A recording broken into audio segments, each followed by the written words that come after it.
Al-Mu'min, the remover of fear. How many things could have gone terribly wrong today, but didn't? Even a small decision, like taking your next step, has some element of doubt. Al-Mu'min has two meanings. Linguistically, the first is to believe. The brothers of Yusuf, they tell their father, after they lied to him about a wolf eating Yusuf, وَمَا أَنْتَ بِمُؤْمِنٍ لَنَا وَلَوْ كُنَّا صَادِقِينَ. But you would not believe us even if we were telling the truth. مَا أَنْتَ بِمُؤْمِنٍ لَنَا. You don't believe us. The second meaning is to grant security. Allah subhanahu wa ta'ala says, وَآمَنَهُم مِّنْ خَوْفٍ, and made them safe from their fear. In Surah Quraysh, recounting the favor over Quraysh. And so the name of Allah subhanahu wa ta'ala, al-Mu'min, includes two things. Number one, Allah subhanahu wa ta'ala is the one who fulfills His promises. Allah doesn't break His promises. And we know that Allah promises the believers with forgiveness and mercy and paradise. And Allah promises those who do evil that they'll be punished. Does that mean that every person who does evil and falls under that threat will be punished? Or are there some promises that Allah subhanahu wa ta'ala makes that He does not fulfill? You have to understand that there are two types of promises. There's a promise of reward, what's called a wa'd, and a promise of punishment, which is called a wa'id. It's always praiseworthy to fulfill your promises of reward, and it is blameworthy to not fulfill them. However, fulfilling a promise of punishment may at times be praiseworthy, and at times it could be praiseworthy to not fulfill it. For example, you have a father who has a son who's not doing well at school. And he says, you're only doing poorly because you are not applying yourself at all. You're always wasting your time with this or that. So this is what I'm going to do. This semester, if you get the marks that I know you can get, if you get me straight A's, then I'll take you to that adventure park that you always wanted to go to, right? That's the promise of reward. But if I even smell the scent of a B, not only will you not go to that adventure park, but you're going to be grounded, you're not going to be able to go anywhere for a month. So the father has given both a promise of reward and a promise of punishment, both. Now, let's say his young son is motivated and he's working harder than he's ever worked. And every time his father sees him, he sees him exerting more effort than he's ever exerted before. His nose buried in a book. He's always working on his homework. And at the end of the marking period, the boy comes rushing home with glee. He's so excited with his report card. And when he opens it up, his father looks and he sees A, straight A's. The child is bouncing off of the walls. Baba, we're going to go to adventure park. And his father looks at him and goes, just kidding. Sorry, I was only kidding about the adventure park. He's broken a promise of reward. Is that praiseworthy or blameworthy? Obviously, that's blameworthy. There's no scenario where breaking a promise of reward is praiseworthy. But let us reimagine that the boy is coming back home. He's super excited, and his father opens it up, and he sees 2 A's, 4 B's. Now, the father had swore that if he smells the scent of a bee, that child is going to be grounded. But imagine he looks at his son and he says to him, you know what? I know that I promised that you would be punished, but I just want to let you know I'm still going to take you to Adventureland, and I'm proud of you because you worked harder than you've ever worked before and you actually applied yourself. He still broke his promise, but he broke a promise of punishment. Is he praiseworthy in doing that? Yes, he might be. So when Allah subhanahu wa ta'ala promises those who commit sins, when He promises them punishment, it's a conditional promise that He may fulfill or He may not. And He's praiseworthy in not fulfilling it in mercy and forgiveness. The secondary meaning of al-Mu'min is the one who grants amn and aman, the one who grants safety and security. And so it's a name to be pronounced on the tongue of anybody who's feeling fear. Safety is one of the greatest blessings that people forget to appreciate and pay attention to.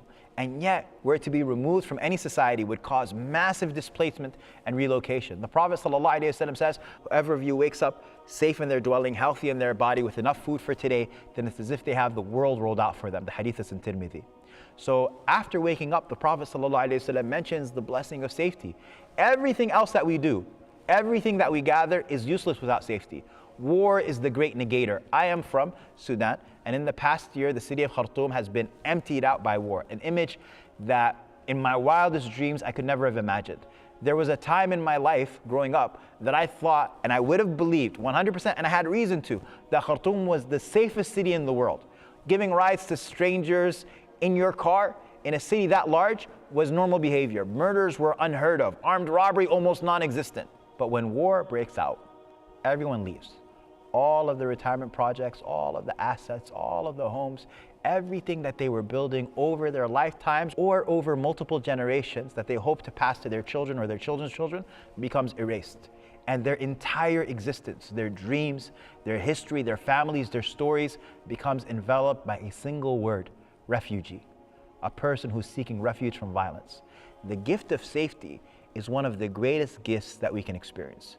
That you can go about your day going to work or school and not worry about the people you left at home. Allah subhanahu wa ta'ala says, أَوَلَمْ يَرَوْا أَنَّا جَعَلْنَا حَرَمًا آمِنًا وَيَتَخَطَّفُ النَّاسُ مِنْ حَوْلِهِمْ. Do they not see that we made Mecca a safe sanctuary while people are being taken away all around them? People are being snatched up all around them. In falsehood do they believe, or in the favor of Allah subhanahu wa ta'ala do they disbelieve? As we look at much of the ummah and we see conflict and occupation and see proxy wars and see detention and oppression, if you and your family are in safety and security, then make sure to be grateful. Make sure to be grateful. Thank Allah subhanahu wa ta'ala for that blessing. And so finally, how do we interact with this name? How do we interact with the name Al-Mu'min? Give security to others. The Prophet ﷺ says in a hadith that's reported by Bukhari and Muslim, he says, Wallahi la yu'min, Wallahi la yu'min, Wallahi la yu'min. By Allah they don't believe. By Allah they don't believe. By Allah they don't believe. 3 times the Prophet ﷺ is saying, he's negating perfection of Iman from this person. Who is it, Ya Rasulullah?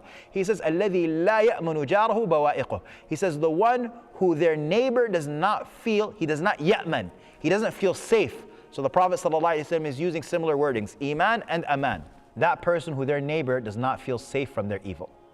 How can you expect Aman from Allah subhanahu wa ta'ala on the Day of Judgment through your Iman? How can you expect safety from Allah subhanahu wa ta'ala on the Day of Judgment if your neighbor does not feel safe from you?